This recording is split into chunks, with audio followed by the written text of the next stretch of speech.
Vamos a Daniel, al capítulo número 11. Entonces abre tu Biblia ahí. Vamos a ver algunos versículos. Déjenme ver.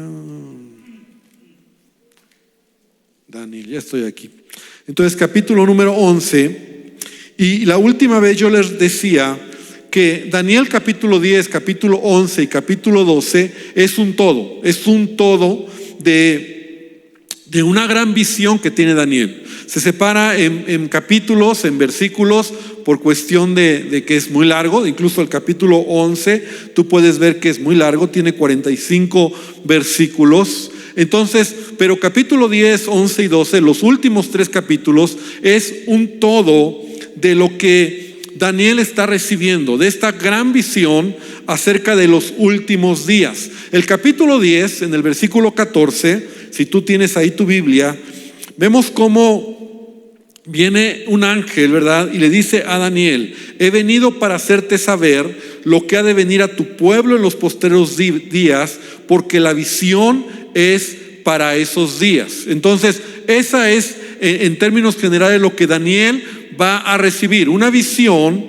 que tiene que ver sobre lo que ha de venir en los postreros días. Tiene que ver con con el pueblo de Israel, tiene que ver con el reino de Dios, tiene que ver con el futuro. Entonces, recordemos que el lenguaje que Daniel usa es un lenguaje literario que es de la apocalíptica, ¿verdad? Un lenguaje que es en la Biblia usado. Daniel, Apocalipsis, Ezequiel, ¿verdad? Usan este lenguaje apocalíptico, y es un lenguaje que usa figuras, que usa diferentes elementos para poder entender lo que Dios le quiere hablar a Daniel y al pueblo de Israel y a cada uno de nosotros también. Entonces, todo este gran mensaje, para ir ya concluyendo, todo el libro de Daniel, desde el capítulo 1 hasta el capítulo 12, hay un mensaje muy general, pero que se va armando como un rompecabezas. Eso es lo interesante. Se va armando como un rompecabezas que se reitera, que se reafirma, aún desde el sueño que Nabucodonosor tiene. ¿Recuerdas en los primeros capítulos, cuando tiene el sueño de una estatua, ¿no? Que tiene está hecha de diferentes materiales, ¿no? De oro, de plata, de bronce. Y entonces la interpretación que Daniel le da, desde ahí le empieza a decir: cada uno de los diferentes elementos con que está hecha esa estatua representa una nación, representa un imperio. Y empezaba por ser Babilonia, el primer gran imperio que se levantó y que conquistó, destruyó, arrasó a Jerusalén, ¿no? Entonces Babilonia es un gran imperio que se levanta, y a partir de ese año, cuando Babilonia se levanta, vienen otros imperios posteriores que se van levantando. Entonces, desde esa estatua le dice la parte de la cabeza que es de oro, eres tú, ¿no? Esa parte eres tú, el imperio Babilonia. Pero luego viene el imperio persa, pero luego viene el imperio griego, y después viene un imperio que es mezclado de diferentes materiales, que también podemos interpretarlo como el imperio romano, y será al final el imperio del anticristo. Después, más adelante, vemos 4 bestias que Daniel ve en visión, ya en un lenguaje muy apocalíptico, ¿no? 4 bestias muy extrañas: un león, un oso, un leopardo y un animal de una apariencia tan horrible que Daniel no supo cómo describirlo. Dice que era una bestia horrorosa, ¿verdad? Y también tiene una interpretación, porque así es el lenguaje apocalíptico. Se va interpretando, hay un ángel que siempre está dando la interpretación, y de la misma manera le dice: el león representa un imperio, y de la misma manera Babilonia, Grecia, Persia, el imperio persa, Grecia, y la última fiera viene a ser como Roma, y también el imperio del anticristo. Después Daniel tiene otra visión más adelante. Ahorita lo estamos dando como muy resumido, la visión de un carnero y de un macho cabrío, No sé si te acuerdas también más adelante ahí en los capítulos, en donde este carnero con 2 cuernos simboliza, y aquí se habla solamente del imperio medo-persa, y el macho cabrío como el imperio griego. Pero después este macho cabrío se quiebra y surgen 4 cuernos, que son 4 reinos, que el imperio persa, el imperio griego se dividió cuando Alejandro el Grande o Alejandro el Magno murió, y su reino se dividió en 4 grandes reinos o imperios. Y luego viene el panorama, otro capítulo de las 70 semanas, que también lo estudiamos, ¿no? Estas famosas 70 semanas de Daniel, en donde estuvimos estudiando como un mapa de lo que va a suceder en el futuro, y como que Daniel está indagando, porque él está leyendo Jeremías, y en el profeta Jeremías él ve que 70 años tenían que cumplirse para la cautividad, y después de esto Israel regresaría a su tierra. Entonces Daniel ya lleva casi 70 años en Babilonia, cautivo. Ya pasó el imperio babilónico. Ahora está en el imperio persa, donde Daniel está ahí, ¿verdad? Y siempre fue relevante Daniel. Y él está estudiando y ayunando y buscando al Señor, en donde él le pregunta a Dios: Señor, ya será el tiempo del regreso. Y viene Dios y lo estudiamos, en donde le dice: no, Daniel, todavía no. No son 70 años, sino 70 semanas están establecidas para tu pueblo. Y veamos que cada semana es un periodo de tiempo, de años, ¿no? Entonces era mucho más de lo que Daniel entendía, pero tiene una revelación de cada semana, donde las 69 semanas ya se han cumplido. Queda una semana, la última semana, que es nuevamente apunta a los últimos tiempos. Y así es Daniel, va apuntando a lo que es en la historia y lo que vendrá al final de los tiempos, y ahorita lo vamos a ver más a detalle. Y en el capítulo 10, ya acercándonos, todo esto es el lenguaje, el mensaje profético apocalíptico de Daniel. Por eso es muy interesante todo lo que hemos estado viendo. La lucha espiritual, ¿te acuerdas? Fue la última enseñanza que tuvimos hace varios miércoles, en donde vemos detrás del velo lo que está sucediendo. Y es un capítulo muy interesante, cómo hay una lucha entre el ángel Gabriel, que viene para dar un mensaje a Daniel, y entonces se encuentra con el rey de Persia, con un principado. Hay una lucha espiritual, y podemos ver detrás del velo cómo hay una lucha espiritual detrás de cada gobierno, detrás de cada reino. Hay principados, hablábamos cómo hay principados. El apóstol Pablo nos abre un poquito más ese velo para entender que existe esa lucha espiritual. Y entonces eso fue lo que vimos en el capítulo número 10, la lucha espiritual, donde se le dice a Daniel: Daniel, desde que tú oraste fue enviada la palabra para darte la respuesta, pero el príncipe, ¿verdad?, de Persia se me opuso. Y entonces capítulo 11, que es el que hoy vamos a tratar de ver, empieza a hablar a detalle. Y a lo mejor nos tardaría mucho tiempo poder estudiar cada versículo, pero quiero resumirte cómo vamos a ver algunos versículos. Primer versículo del capítulo 11: yo mismo, en el año 1 de Darío el Medo, estuve para animarlo y fortalecerlo. Y ahora yo te mostraré la verdad. Y aquí que aún habrá 3 reyes en Persia, y el cuarto se hará grandes riquezas más que todos ellos, y al hacerse fuerte con sus riquezas, levantará todos contra el reino de Grecia. Y se levantará luego un rey valiente, el cual dominará con gran poder y hará su voluntad. Entonces empieza a partir del rey o el imperio persa. Después sabemos que vino el imperio griego, que ya hemos estudiado, Alejandro el Grande, que se divide. Lo mismo le dice: cuando se haya levantado su reino, será quebrantado y repartido hacia los 4 vientos del cielo, no a sus descendientes, ni según el dominio con el que dominó, porque su reino será arrancado y será para otros fuera de ellos. Y hasta aquí quiero también detenerme para recordar cómo en Daniel encontramos la soberanía de Dios. Él tiene el control a través de los diferentes imperios, gobiernos que se levantan. Y cómo estos imperios, representados como bestias, representados como animales salvajes, representados como, lo podemos ver, ¿verdad? Aquí como esos reyes impetuosos, sanguinarios. Y eso es lo que ha sucedido a lo largo de la historia. Entonces vemos cómo después del imperio griego hay una lucha por obtener el poder. Varios reyes se levantan y en términos generales, ¿verdad? Existen dos grandes imperios que suceden después de que Alejandro el Magno muere y varios reyes intentan tomar el poder. Dos imperios que se mencionan aquí en Daniel 11, que son el reino del norte y el reino del sur.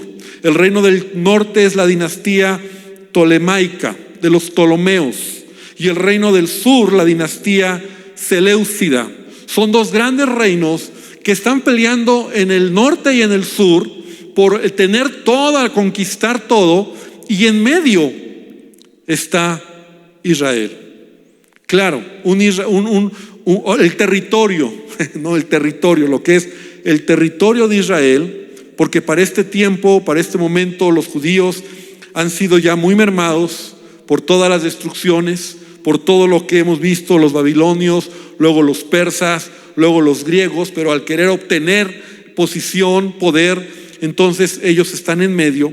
Y por más de 200 años, y tú lo puedes leer en estos capítulos, versículos, alianzas, diferentes traiciones, engaños, peleas. Los primeros 20 versículos del capítulo 11 se trata sobre diferentes reinos, imperios, y la verdad es que incluso muchos escritores o muchos teólogos que han profundizado intentan casi ponerle el nombre, el título a este rey del sur, porque es como que se levanta y entonces el otro se hace fuerte y viene a atacar y es traicionado. Y para muestra un botón, ¿verdad? Mira, por ejemplo, versículo 6, lo estoy leyendo de manera, porque así está en el capítulo, los primeros 20 versículos. Al cabo de años harán alianza, y la hija del rey del sur vendrá al rey del norte para hacer la paz, pero ella no podrá retener la fuerza de su brazo, ni permanecerá él, ni su brazo, porque será entregada a ella y los que la habían traído, asimismo su hijo y los que estaban de parte de ella en aquel tiempo. Versículo, por ejemplo, versículo 11, por lo cual se enfurecerá el rey del sur y saldrá y peleará contra el rey del norte y pondrá en campaña multitud grande, y toda aquella multitud será entregada en su mano, y al llevarse él la multitud se elevará su corazón. Y así tú puedes ver cómo hay traiciones, hay engaños, ¿no? Como en las películas, realmente como en las películas, cuando tú ves esas películas de los reyes, cómo planean y cómo matan y cómo traicionan. Así por 200 años más o menos hubo guerra, hubo reyes que se levantaron tanto en el lado del norte, los Ptolomeos, y en el reino del sur, los Seleucidos, ¿no? Para tratar de ganar, de obtener territorio. Pero a partir del versículo número 20 del capítulo 11, el 21, perdón, a partir del versículo 21, se habla de un líder que se levanta y que ya hemos hablado de él, y le sucederá en su lugar un hombre despreciable, al cual no darán la honra del reino, pero vendrá sin aviso y tomará el reino con halagos. Las fuerzas enemigas serán barridas delante de él como con inundación de aguas, y serán del todo destruidos junto con el príncipe del pacto. Y después del pacto con él engañará y subirá y saldrá vencedor con poca gente. Y la descripción de lo que encontramos aquí, todos los que han estudiado a detalle, como te digo, los reyes y los diferentes imperios, y que se casó con la hija y que le dio a la hija y que el hijo fue el que reinó pero lo mataron de chiquito, y es toda nos llevaría muchísimo tiempo, pero todos están de acuerdo que este rey que se levanta en el sur es Antíoco IV, o mejor conocidos en la historia como Antíoco Epífanes, y que ya habíamos hablado de él en algunos capítulos atrás. Un rey malvado, ¿verdad?, que más o menos en el año 170 antes de Cristo se levanta, que él mismo se autonombró como Epífanes, Antíoco Epífanes. Esta palabra griega Epífanes significa Dios manifestado, Dios manifiesto. Entonces, imagínate este hombre que ha sido identificado como uno de los reyes más malvados que han existido en ese tiempo en contra del pueblo de Israel. Porque si bien es cierto que por 200 años se levantaron reyes en el sur y en el norte y peleaban y tenían guerra, este rey específicamente tenía un propósito: era helenizar a todos los pueblos, ¿no? O sea, llevar la cultura griega, que realmente esta cultura griega, esto es lo que estos reyes lograron finalmente, ¿no? O sea, empujaron para helenizar al mundo, ¿no?, la cultura griega. Sin embargo, encuentra oposición en los judíos, porque los judíos que en ese tiempo estaban vivos, y entre paréntesis te quiero decir, porque a veces nosotros leemos nuestra Biblia, y yo no sé si tú has escuchado de los libros apócrifos, que son libros que no son inspirados, ¿no?, que no están en la Biblia. No me puedo meter mucho al detalle por el tiempo, y no son reconocidos como inspirados, pero son libros históricos para el pueblo de Israel.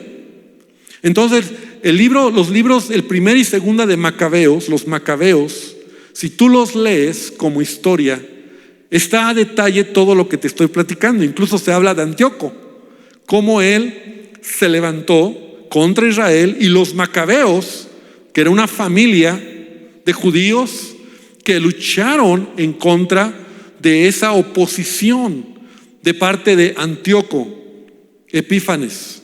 Sin embargo, este hombre, en su deseo de conquistar y de helenizar, como te decía, a todos los pueblos, encuentra oposición en los judíos religiosos, en los judíos, digamos, ortodoxos en ese tiempo, porque siempre han existido.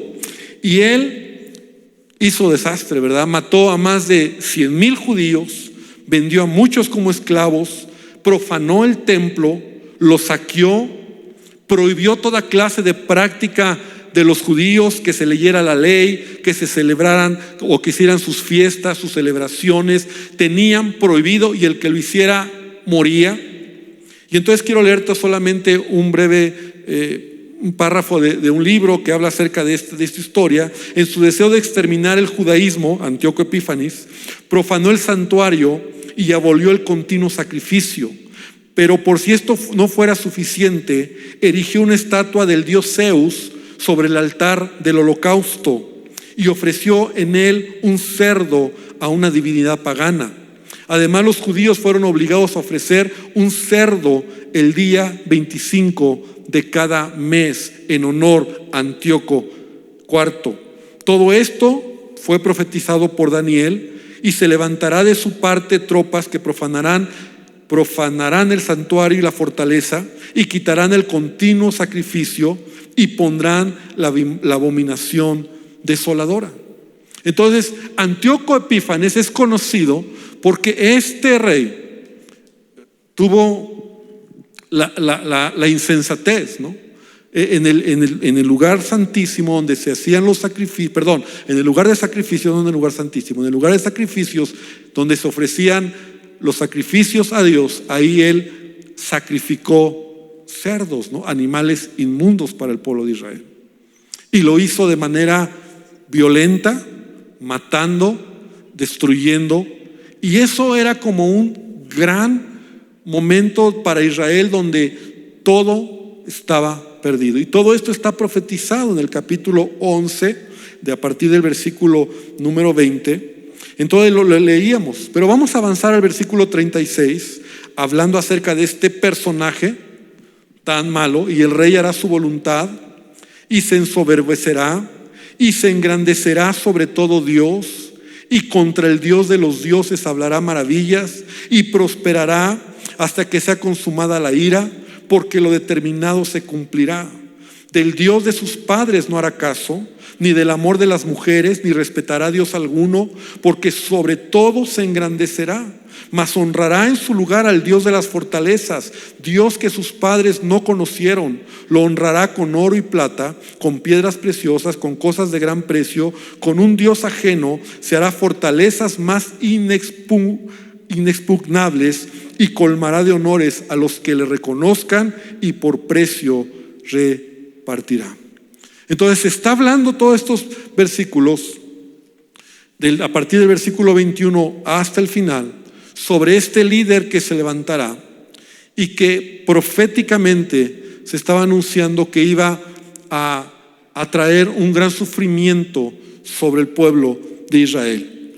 Pero debemos de recordar algo acerca de las profecías y acerca de todos los mensajes apocalípticos en la Biblia, que tienen una peculiaridad.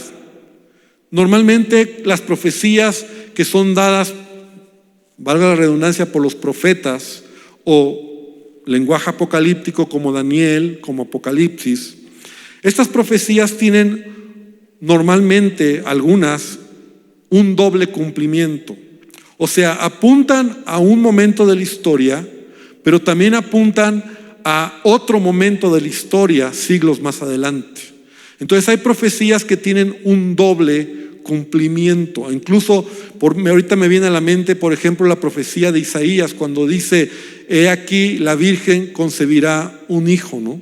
Entonces se está refiriendo al Mesías, pero en un sentido inmediato también es una profecía que está en el contexto de la vida de Isaías. Y así son las profecías. Las profecías apuntan a un momento, que en este caso están apuntando a Antíoco, pero también nosotros podemos ver que Antíoco Epífanes es un prototipo de lo que será el anticristo.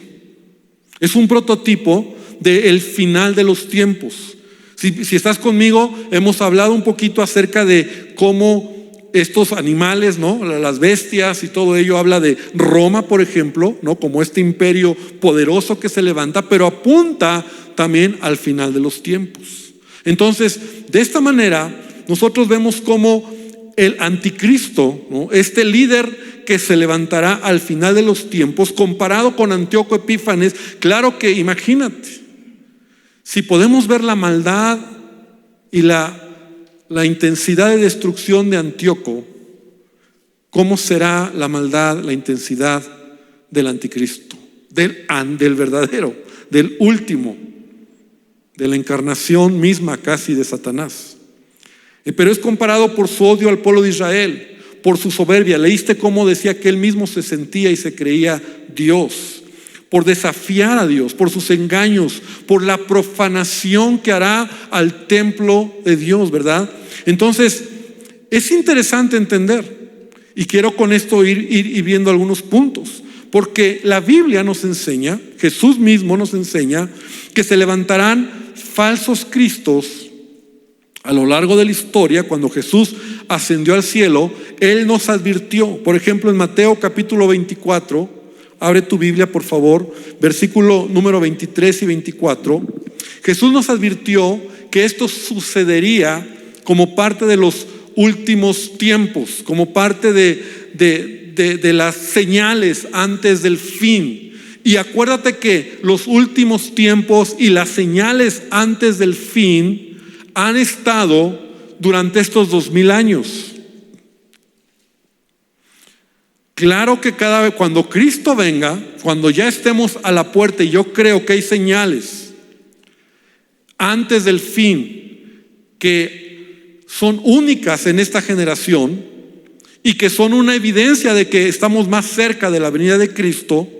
Pero hay muchas señales, muchas evidencias en estos 2000 años que son parte de lo que Jesús dijo, las señales antes de su venida. Por ejemplo, guerras, terremotos, hambres, ¿no? O sea, eso ha existido en estos 2000 años, ¿no? Por eso cuando viene un terremoto o cosas de la naturaleza, es que Cristo ya viene. Sí, Cristo ya viene, pero eso ha existido a lo largo de la historia de estos 2000 años. Pero hay cosas que no han sucedido a lo largo de la historia, sino que son únicas en esta generación, que nos deja ver que estamos más cerca que hace 2000 años, ¿no? O hace 1000 años. Por ejemplo, ¿cuál es, pastor?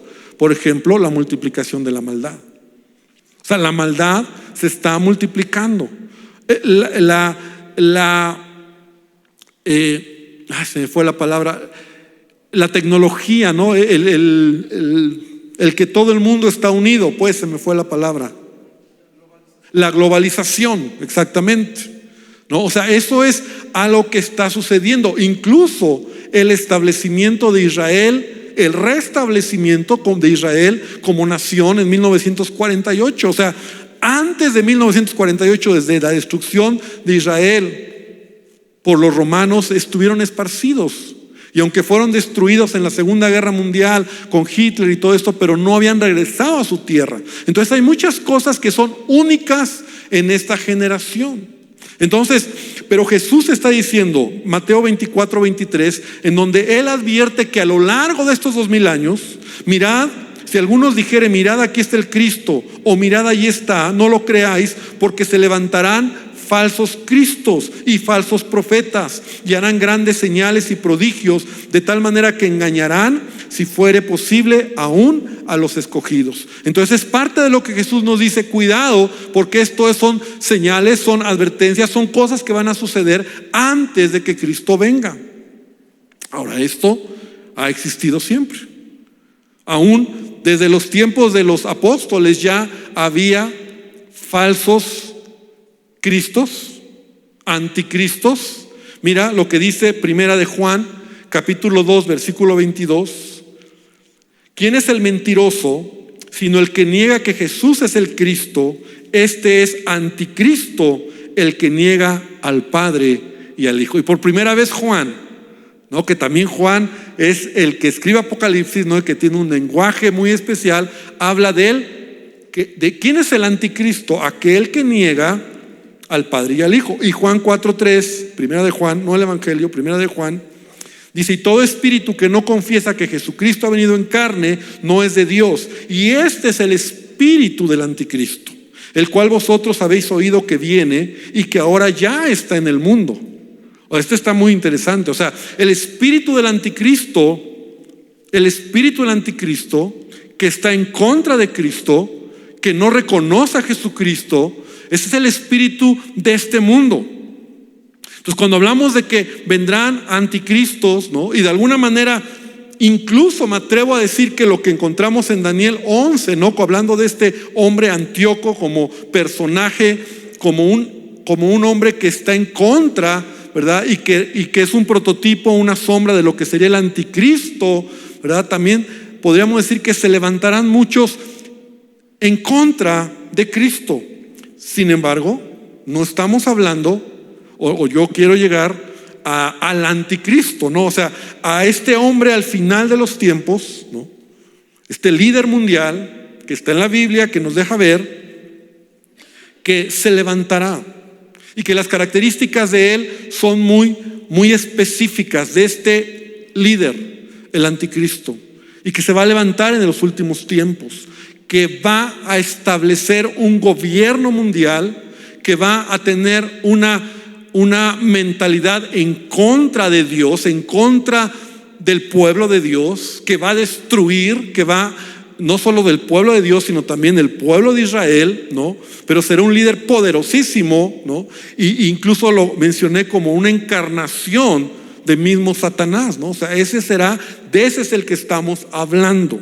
Entonces, mira, para que podamos alcanzar a verlo, porque en todo Daniel está, rápidamente lo voy a leer. Ten tu Biblia a la mano, Daniel 7, vamos a regresarnos un poquito, versículo 24 y versículo 25. Y así es Daniel, nos habla del momento inmediato, pero de inmediata, así son las profecías, se dispara al último tiempo. Y los 10 cuernos significan que de aquel reino se levantarán 10 reyes, y tras ellos se levantará otro, el cual será diferente de los primeros, y a 3 reyes derribará, y hablará palabras contra el Altísimo, y a los santos del Altísimo quebrantará, y pensará en cambiar los tiempos y la ley, y serán entregados en su mano hasta tiempo y tiempos y medio tiempo. Este es el anticristo. Alguien que está en contra, hablará en contra de Dios. Daniel capítulo 8, en la descripción del carnero y del macho cabrío, ese cuerno pequeño que sale al final del macho cabrío es el anticristo. Entonces Daniel 8, versículo 8, dice: y el macho cabrío se engrandeció sobremanera, pero estando en su mayor fuerza, aquel gran cuerno fue quebrado, y en su lugar salieron otros 4 cuernos notables hacia los 4 vientos del cielo, y uno de ellos salió un cuerno pequeño, y creció mucho al sur, al oriente, hacia la tierra gloriosa, o sea, Israel, y se engrandeció hasta el ejército del cielo, y se engrandeció hasta el ejército del cielo, y parte del ejército y de las estrellas echó por tierra y las pisoteó. Y aún se engrandeció contra el príncipe de los ejércitos, y por él fue quitado el continuo sacrificio, y el lugar de su santuario fue echado por tierra. Y a causa de la prevaricación le fue entregado el ejército junto con el continuo sacrificio, y echó por tierra la verdad, e hizo cuanto quiso, y prosperó. Se está hablando del anticristo. No está hablando ya de este líder que al final tendrá esa autoridad y crecerá en poder. Ahí mismo en el versículo 23: y al fin del reinado de estos, cuando los transgresores lleguen al colmo, se levantará un rey altivo de rostro y entendido en enigmas, y su poder se fortalecerá, mas no con fuerza propia, y causará grandes ruinas, y prosperará, y hará arbitrariamente, y destruirá a los fuertes y al pueblo de los santos, y con su sagacidad hará prosperar el engaño en su mano, y en su corazón se engrandecerá, y sin aviso destruirá a muchos, y se levantará contra el príncipe de los príncipes, pero será quebrantado, aunque no por mano humana. Está hablando del anticristo. Entonces quiero que podamos ir viendo, y es apasionante cuando tú puedes ir viendo en detalle todas las profecías, el lenguaje apocalíptico, ¿no? Cómo se menciona aquí al anticristo en las mismas 70 semanas, ¿no?, de Daniel 9, versículo 27, dice: y por otra semana confirmará el pacto con muchos, y a la mitad de la semana hará cesar el sacrificio y la ofrenda, y después con la muchedumbre de las abominaciones vendrá el desolador, hasta que venga la consumación y lo que está determinado se derrame sobre el desolador. Todos estos pasajes nos hablan del anticristo. Pero en el Nuevo Testamento también tenemos una enseñanza de Pablo muy interesante acerca de este personaje. Y quiero que abras tu Biblia porque es importante leerlo. Segunda de Tesalonicenses capítulo 2. Segunda de Tesalonicenses capítulo 2. Porque Pablo tiene que explicar a los creyentes de Tesalónica acerca de la venida de Cristo.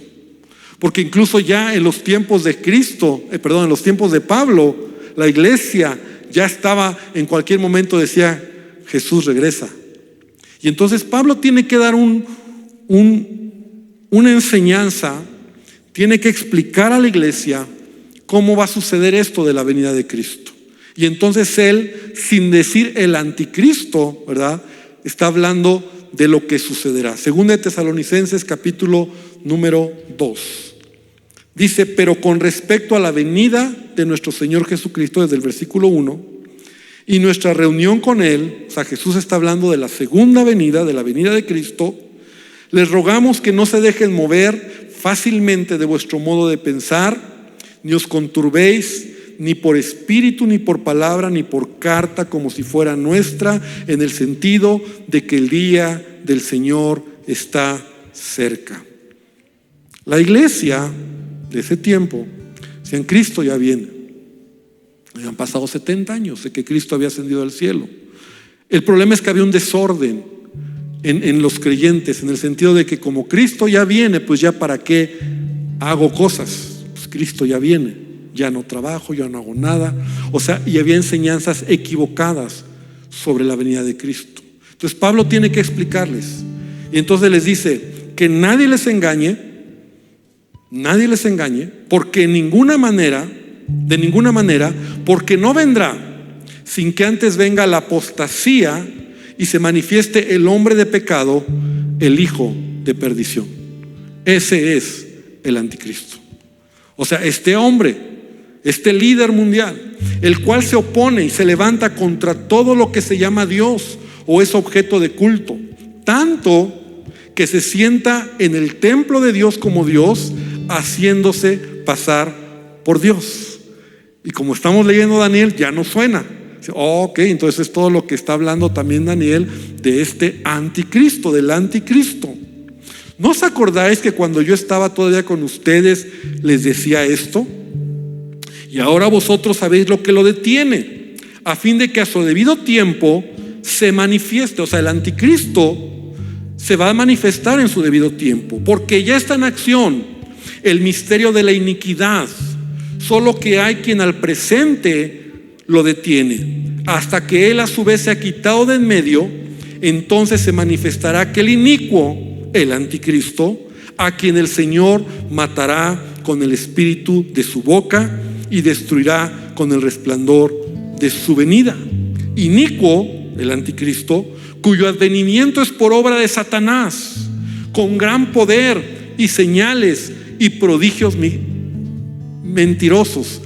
También estamos como leyendo Daniel, ¿verdad? Y con todo engaño de iniquidad para los que se pierden, por cuanto no recibieron el amor de la verdad para ser salvos.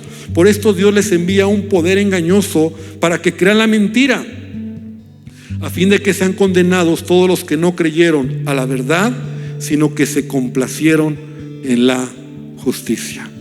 Entonces Pablo nos da mucha luz, Daniel con Apocalipsis y todo esto, para entender que Jesús viene pronto. Y yo sí creo que Jesús viene pronto, porque lo que acabo de mencionar, hay muchos eventos que están sucediendo en esta generación, y que en su momento el anticristo se va a manifestar, que ahora está detenido, como dice, ahora ya está en acción el misterio de la iniquidad. El misterio de la iniquidad es el espíritu, ¿verdad?, de este mundo, Babilonia, la maldad, el pecado, todo lo que tú y yo estamos viviendo. Ese es el espíritu de iniquidad, que hay quien lo detiene, dice, al presente lo detiene. ¿Y quién está deteniendo toda la maldad que hay en este mundo? La iglesia. La iglesia, hermano, porque la iglesia es la sal de esta tierra. La iglesia es la luz de este mundo. Tú y yo, la iglesia, somos la extensión de Dios en esta tierra. ¿Cuántos dicen amén? Y Dios nos ha puesto en este mundo para hacer luz, para hacer bendición. Por eso tenemos que predicar el evangelio. Finalmente, el capítulo 12, el tiempo se me ha acabado, pero bueno, podemos entonces concluir que el capítulo 11 habla de esta gran profecía, de lo que será en los últimos tiempos, estos imperios, el imperio persa, el imperio griego se levantará, y este hombre malo que estuvo en la historia, Antíoco Epífanes, y después se levantaron otros reyes.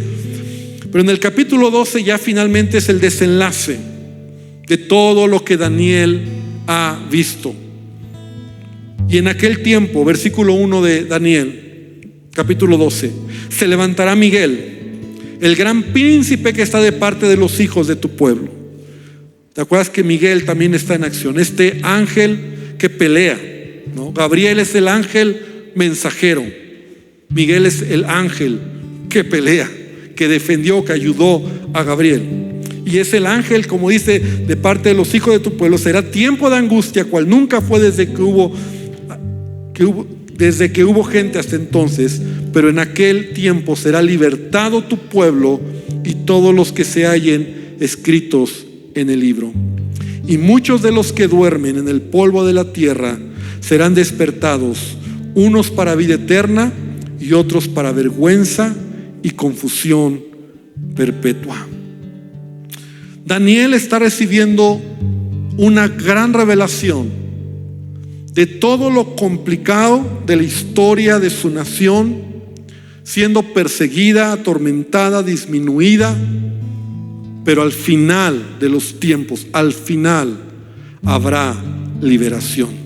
Y no solamente hablamos del pueblo de Israel, sino esta promesa es para todos los que han muerto en Cristo. Y si Cristo no viene y morimos, ¿verdad? Cuando Cristo venga, dice, de los que dormimos seremos despertados para vida eterna. ¿Cuántos dicen amén? Esta es una promesa en Cristo. Y el domingo una enseñanza que bendijo nuestras vidas. Tenemos vida eterna. Los entendidos resplandecerán como el resplandor del firmamento, y los que enseñan la justicia a la multitud como las estrellas a perpetua eternidad. Entonces, capítulo 12 termina como lo glorioso del fin. O sea, aunque Daniel ha visto toda una profecía, toda una historia complicada, porque así es el mundo, porque vivimos en un mundo donde es muy complicado a causa del pecado, a causa de la maldad, le está diciendo Dios a Daniel: al final de todo se va a cumplir. Pero tú, Daniel, cierra las palabras y sella el libro hasta el tiempo del fin. Y muchos correrán de aquí para allá, y la ciencia se aumentará. O sea, todavía falta tiempo, todavía falta. Y yo, Daniel, miré, ya que otros dos estaban en pie, el uno al este del lado del río y el otro al otro lado del río. Recuerda que Daniel recibió ahí las enseñanzas, y dijo uno al varón vestido de lino que estaba sobre las aguas: ¿cuándo será el fin de estas maravillas? Daniel quiere saber cuándo va a ser. O sea, lo que todos quisiéramos saber: ¿cuándo, Señor? Señor, ¿cuándo será el fin? A Jesús mismo le preguntaban, o sea, ¿cuándo será el fin? Y esto es muy interesante. Y oí al varón vestido de lino que estaba sobre las aguas del río, el cual alzó su diestra y su siniestra al cielo, y juró por el que vive por los siglos, que será por tiempos y la mitad de un tiempo. O sea, esto nos habla de temporadas, de tiempos que todavía faltan. Y cuando se acabe la dispersión del poder del pueblo santo, todas estas cosas serán cumplidas. Y Daniel dice: y oí, mas no lo entendí. Y dije: Señor mío, así como que se hace, ¿no? Daniel como que no le entiendo. A ver, dime bien, ¿cuándo será? Y el ángel le dice: anda, Daniel, pues estas palabras están cerradas y selladas hasta el tiempo del fin. O sea, Daniel, nadie sabe el día ni la hora. Solo mi Padre que está en el cielo. Nadie lo sabe. Pero así como que quiso ganar un poquito de favor Daniel. No. Esta palabra, esta profecía que has recibido está cerrada y sellada hasta el tiempo. Muchos serán limpios y emblanquecidos y purificados. Los impíos procederán impíamente, y ninguno de los impíos entenderá, pero los entendidos comprenderán. ¿Cuántos pueden decir: yo quiero ser un entendido? Amén. Y desde el tiempo que se ha quitado el continuo sacrificio hasta la abominación desoladora, habrá 1290 días. Bienaventurado el que espere y llegue a 1335 días, y tú irás hasta el fin, reposarás y te levantarás para recibir tu heredad al final de los días. O sea, Daniel, tú vas a morir como todo, como dice Hebreos, está establecido que todos muramos una sola vez, y después de esto, el juicio. ¿Morimos en Cristo o morimos sin Cristo? ¿Morimos para vida eterna o morimos para confusión, para condenación eterna? Daniel fue un hombre que vivió en medio de un tiempo muy complicado. Históricamente ya hablamos, era muy complicado lo que Daniel vivió. Pero Daniel fue un hombre que tuvo temor a Dios, tuvo una identidad clara y tuvo el honor de recibir este mensaje. Y fue un hombre que caminó hasta el último de sus días en integridad. Yo sé que nos llevaría semanas, meses, ver versículo por versículo de este libro para tan profundo, pero yo espero que esto te motive, te anime a leer, a estudiar, a profundizar, pero sobre todo, amada iglesia, a estar listos. Porque yo lo decía en un principio: pastor, ¿cuál es tu doctrina? ¿Cuál es tu teología acerca de los últimos tiempos, cómo va a ser el milenio, posmilenio, antes del milenio, la venida de Cristo. Mi teología es esta: Jesús viene pronto, debemos estar preparados. Debemos estar preparados. Debemos de tener las lámparas listas con aceite para que cuando venga el novio podamos entrar a las bodas del Cordero. Amén. Entonces, dar un aplauso fuerte a nuestro Dios. Y estando preparados, sí podemos disertar sobre tiempos, sobre escatología, sobre la apocalíptica y sobre los tiempos, y que si son 7 años o son 3.5 y que hay tanto. Pero en esencia es: Jesús viene, tenemos que estar preparados. Cierra tus ojos, vamos a orar. Padre, esta noche te damos gracias porque tú nos has dejado una luz, nos has dejado una lámpara, que es tu palabra. Señor, no caminamos a oscuras ni caminamos a tientas. Señor, gracias, porque en esto podemos ver tu poder, tu sabiduría. Y Dios, tú tienes el control de todas las cosas. Señor, que nosotros podamos vivir cada día como si tú ese día vienes por mí. Cada día honrándote, cada día agradándote y con un temor hacia ti, Señor, para caminar en obediencia y en santidad. Señor, que podamos ser parte de la iglesia gloriosa, de la iglesia que dice: ven, Señor Jesús, te estamos esperando, que está siendo lavada, que está siendo perfeccionada. Señor, que podamos nosotros, mientras tú vienes, mientras el anticristo, este hombre de maldad, se manifiesta, Señor, que la iglesia siga predicando, sigamos deteniendo la maldad, siendo la sal, siendo la luz, bendiciendo al que tiene necesidad, porque para eso me has llamado. Bendícenos, Señor, y gracias por este tiempo, en el nombre de Jesús. Amén y amén.